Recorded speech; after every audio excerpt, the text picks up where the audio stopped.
For the longest time, Stardew Valley has been one of my go-to recommendations for a relaxing game. I mean, with cute cutscenes, Junimos, a calming soundtrack, and many other relaxing elements, how could it not be, right? Well, that was my thought until recently when I found someone who thought the game was stressful. I then asked on a poll on the channel whether people found it stressful or relaxing, and much to my surprise, the answers were perfect 50% split. Granted, my sample size is tiny because my channel's ridiculously small, but a quick look around the internet shows many other people with the same opinion. And thus I was left wondering, how could this be? How can so many people actually find Stardew Valley, a game in which you literally just take care of your farm, make friends, enjoy festivals, and do other leisure activities, stressful? My curiosity peaked. I knew there was just one thing I could do. Play tons and tons of Stardew Valley and see just what I could figure out. And yes, this was merely investigative. I promise it was not just an excuse to play this awesome game, alright? This video will focus on my thoughts and try to answer the question, is Stardew Valley a stressful game? It will also contain my suggestions to fix these issues, as I also saw lots of people who felt annoyed that they couldn't enjoy the game. At the end of the day though, I think you'll all quickly realize that there is no actual right answer to the question. This is just me raising possibilities and potential fixes to try and maybe create an interesting discussion. So please, by all means, let me know in the comments what you think of the topic and why. Reading through what you have to say is always the best part of a video like this. But without further ado, here we go!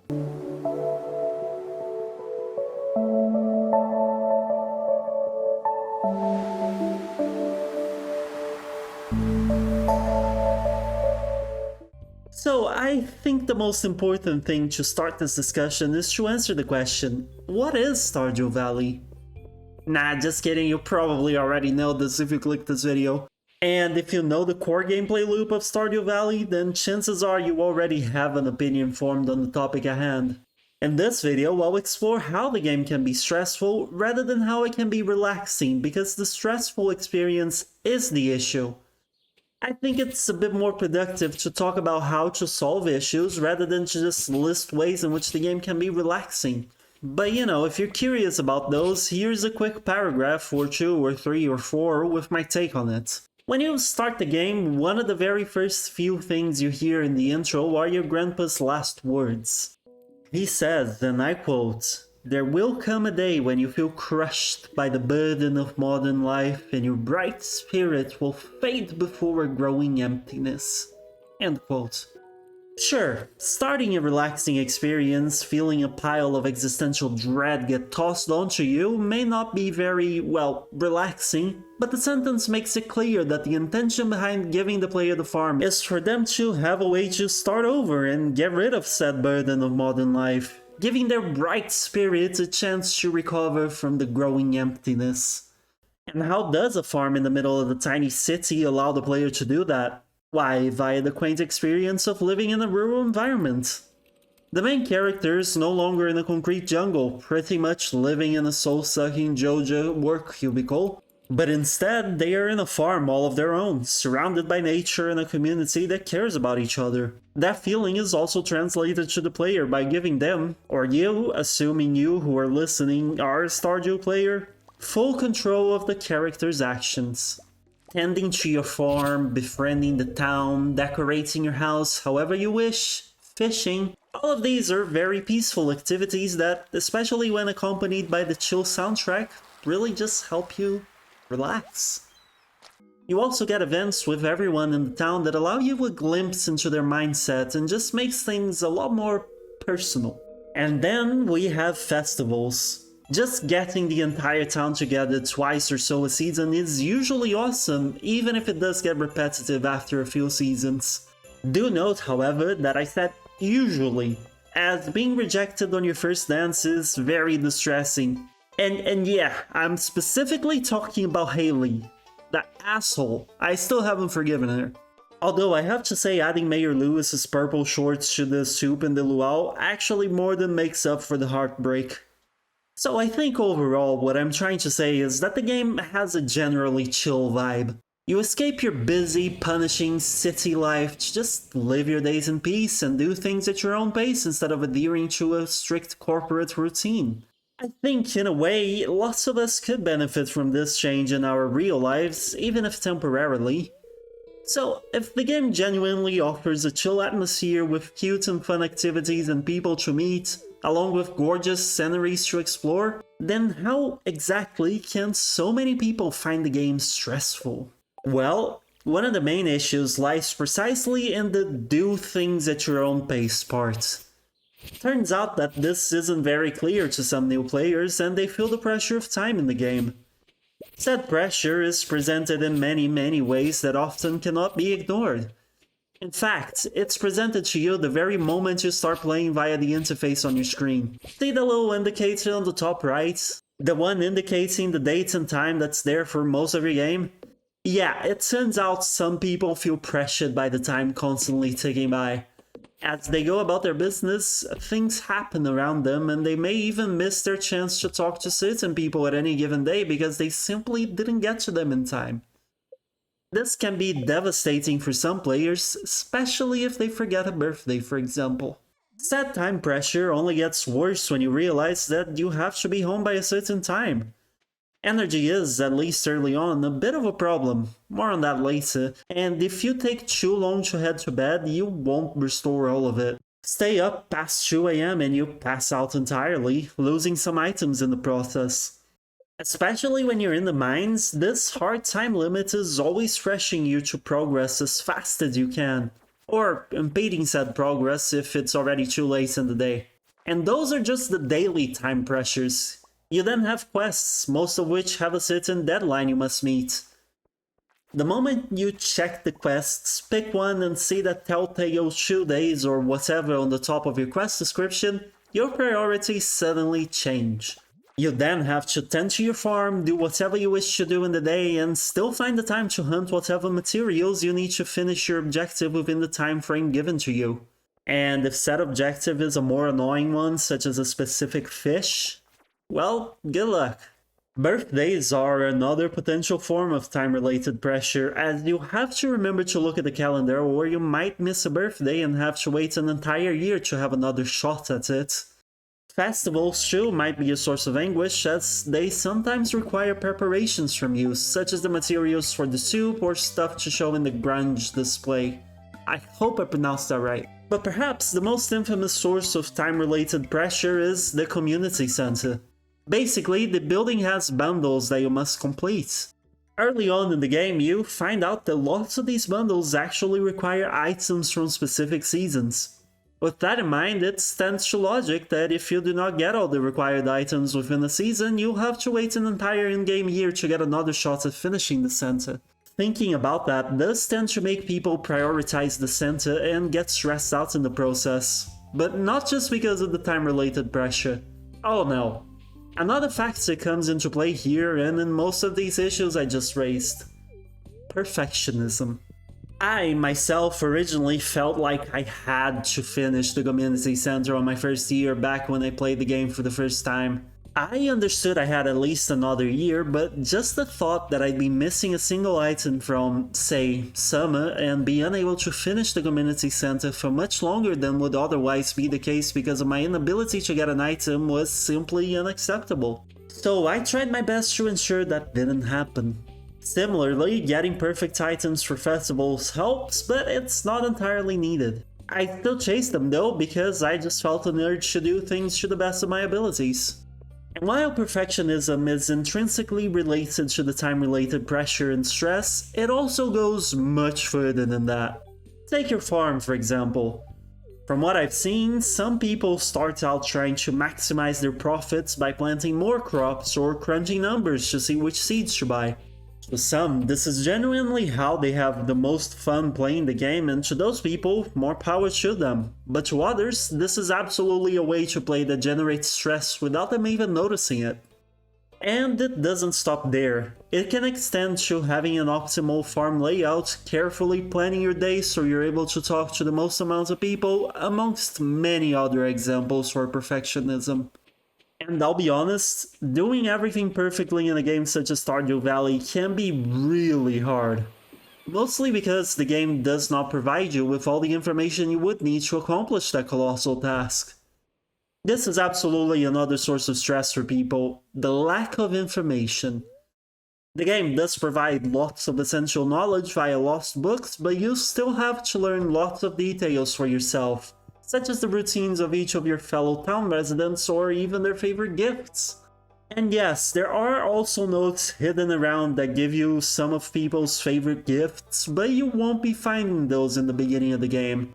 So sometimes this results in the player having this urge to do things perfectly but having no idea how to do so, ultimately resulting them in playing with multiple wiki tabs open.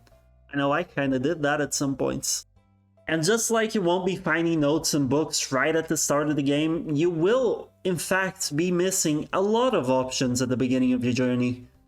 One of the most common stressful elements in the game is actually your energy bar. When you first get to your farm, you see everything destroyed. Lots of trees, rocks, etc. that you have to clear up. To add to that, you also have to manually till soil, plant seeds, and tend to them on a daily basis, one plant at a time. All of those actions take quite a bit of energy, and it's not uncommon for a new player to find themselves starting the day 10 AM with less than 1/4 of the energy bar still remaining.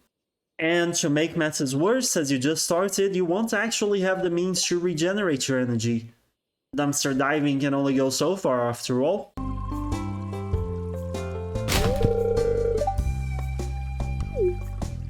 Plus, everything just takes more time when you start. You have to walk everywhere as opposed to the fast travel options such as the horse. And of course, tending to the farm takes forever and almost all your energy as you have to do everything manually.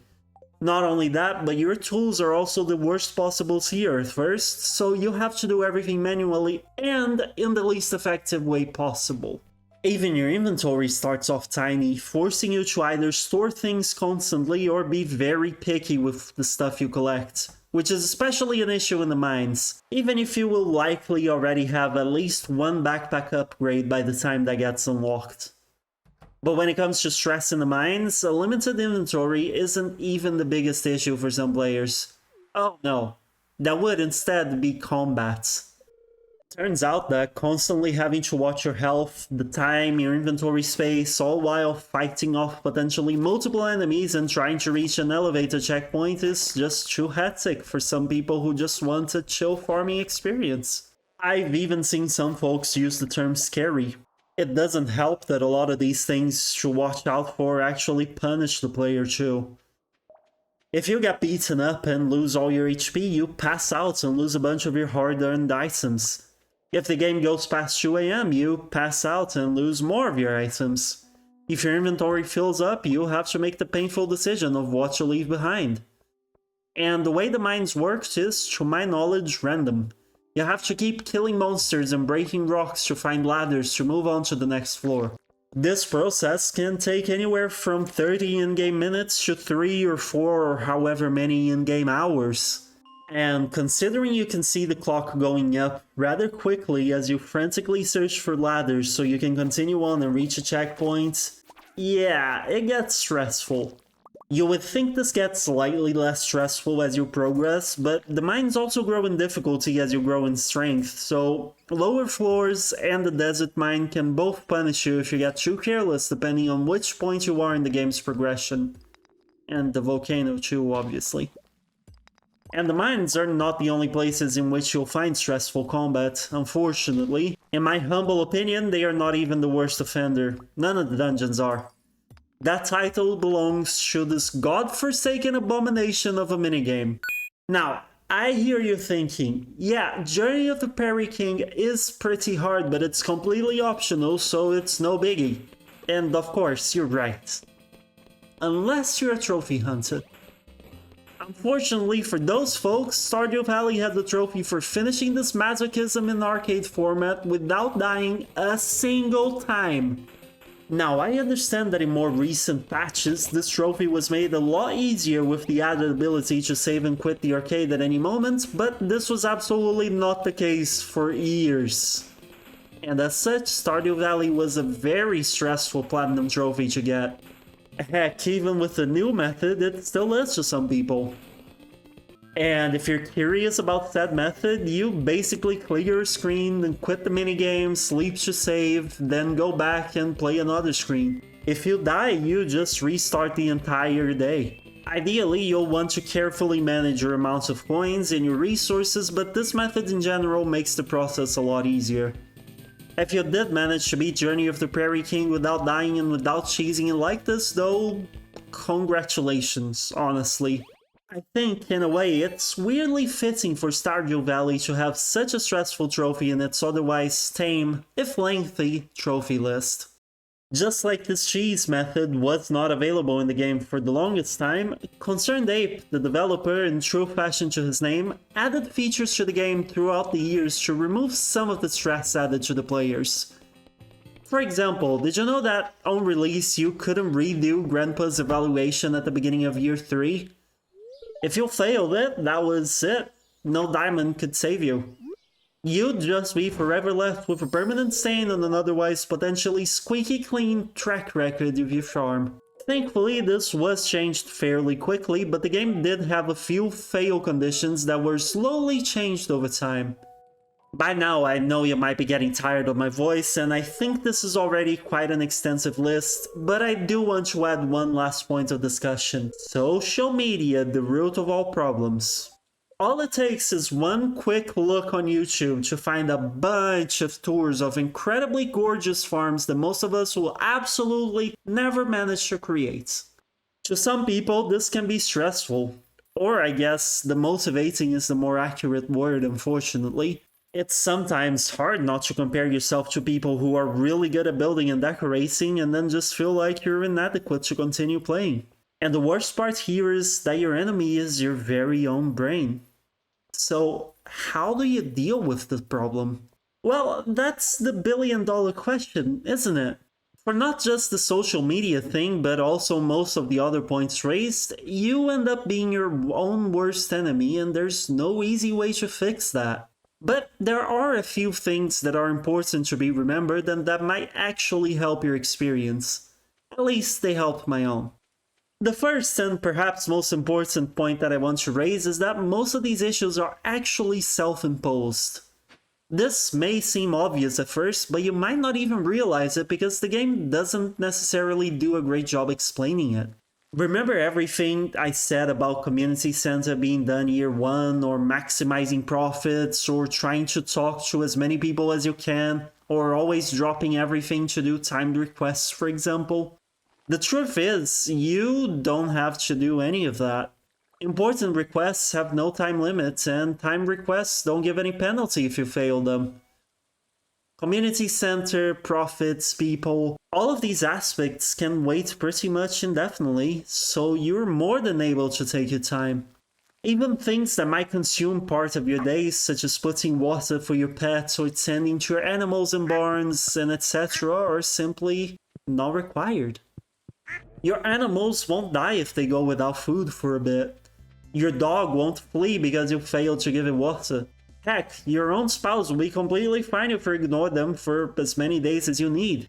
And let me be very clear, all of these are just in the game Stardew Valley, alright? Don't leave your pets without food in real life. Sure, you will miss a day or two of products from these animals, but again, you don't need to make money every day.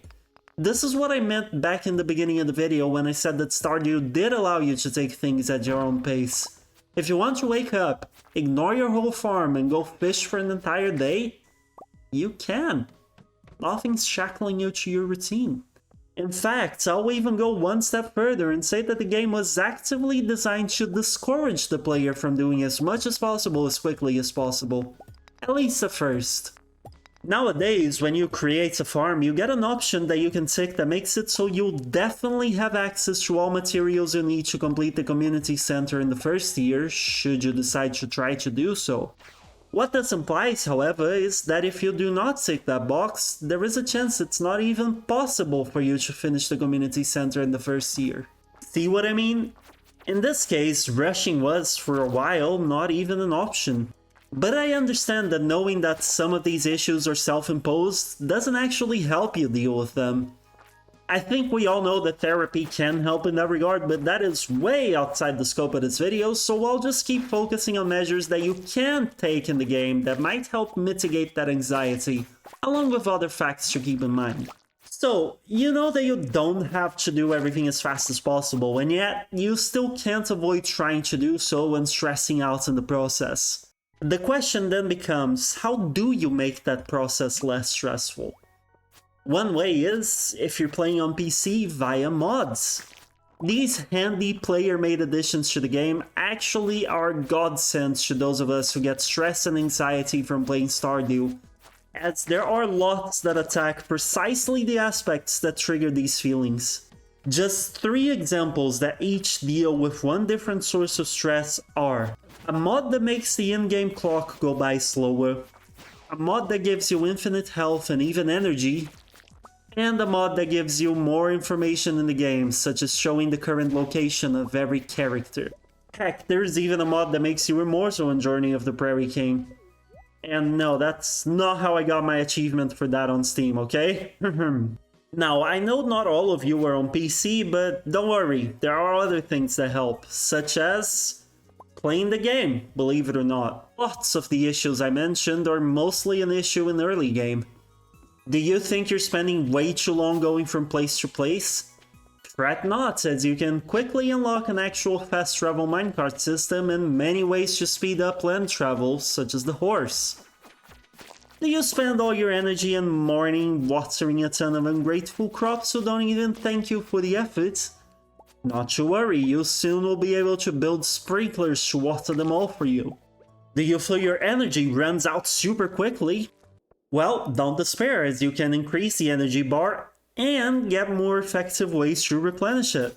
You see what I mean? Playing the game allows you to unlock a lot of things that automate parts of your farm, freeing up your precious time to do other things.